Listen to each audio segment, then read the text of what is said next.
These little bastards. Not the most fun thing to take off. If you have a Honda Accord, CRV, any manual cable shifter car of Honda, these things are definitely not fun. Best thing to use is either a pair of pliers or a flathead screwdriver to wiggle into these little grooves right here. Okay, those are off. Now we can pull the shift cables off of the mount and pull them out of the way. Oh, I gotta pull my speedo cable. And yes, I'm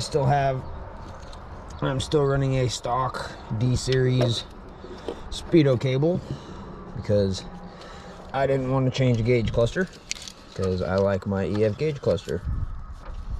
I am using a automatic gauge cluster still because it's what I have, and it's what had the lowest miles on the cluster, so a little easier to keep track of miles on the swap versus miles on the chassis. Chassis got a whole lot of miles. It's close to 300,000 I think right now. Okay, radiator's almost ready to come out. I gotta get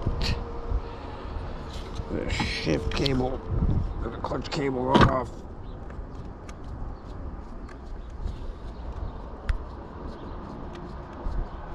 I don't know if you guys can see that down there.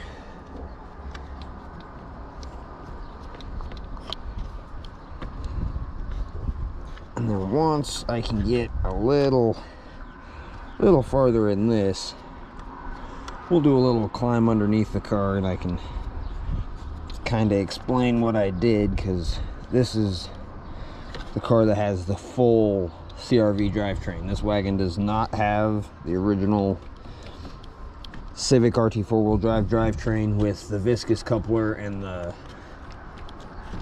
super expensive differential or anything like that, because I didn't want to cut up my wagon stuff. So about I guess it was probably longer than that, probably about 3 years ago or so, I would say, I had the bright idea of doing this. Well, at that time, I never got to see one actually done, or even heard of a B-Series CRV trans on a whole CRV drivetrain, CRV driveline, rear diff, axles, everything in a wagon. Everybody always would modify the Civic wagon driveline with the viscous coupler to adapt to the CRV B-Series or K-Series transfer case. Because if you already have a wagon, it is a much stronger drivetrain than the CRV. But the reason I wanted to do the CRV is because accessibility. It took me probably 5 or 6 years to find my first wagon, which was a front wheel drive dual point manual at the time that a buddy of mine still has, that I put four-wheel drive trailing arms, rear subframe, all of that in to do the full Civic drivetrain in it. Well, ending up, I came across this one on Facebook actually a buddy of mine found it on Facebook for me, and I picked it up. It was in Aurora, Colorado it was like $800. Ran and drove with the little single cam and the automatic, but it didn't have the drive line or the viscous or the rear diff or the axles. Well, I got lucky enough years and years ago to find a RT four-wheel drive in the junkyard. And at the time, there was actually 3 of them in there, and I ended up only taking one of the drivetrains when I should have taken all of them because on how expensive they are now.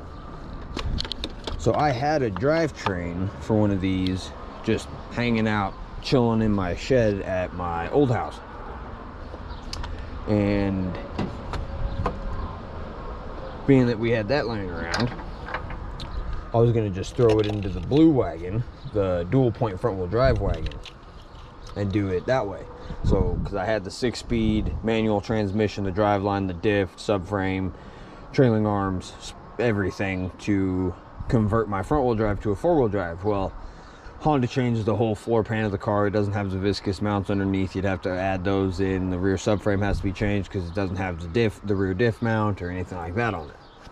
So I thought that it would probably be a better choice for me to find a stripped RT 4-wheel drive, automatic or manual, to do my 4-wheel drive on.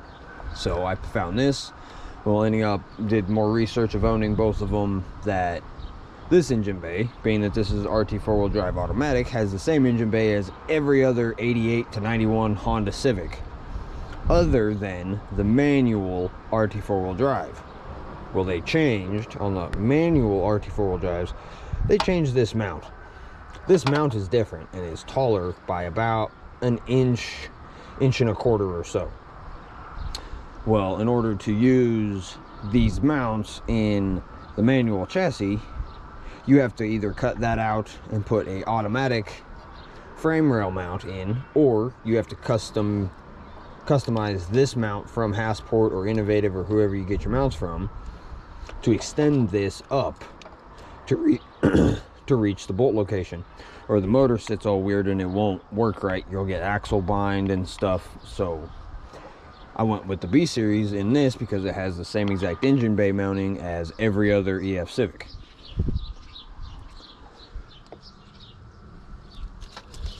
So we did that, and funny thing is I didn't do a whole lot of really good thinking on this. Well, the CRVs are powered by a B20, which is what is going into this car after I pull this thing out of it.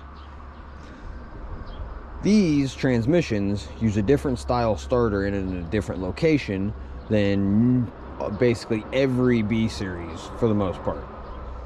The starter's actually on the front of the bell housing instead of the back of the bell housing back here, where they are on any of the normal front-wheel drive cars. Well, being that it's up here, these starters have a shroud over the gears in the starter. Well, being that this is a B16, it has a shorter deck height in the block. And if you can see real close right there, you can see a hole into the transmission. Well, being that there's a hole right there, there's not space for the hood, the shroud of the starter, inside the bell housing of the B16 block.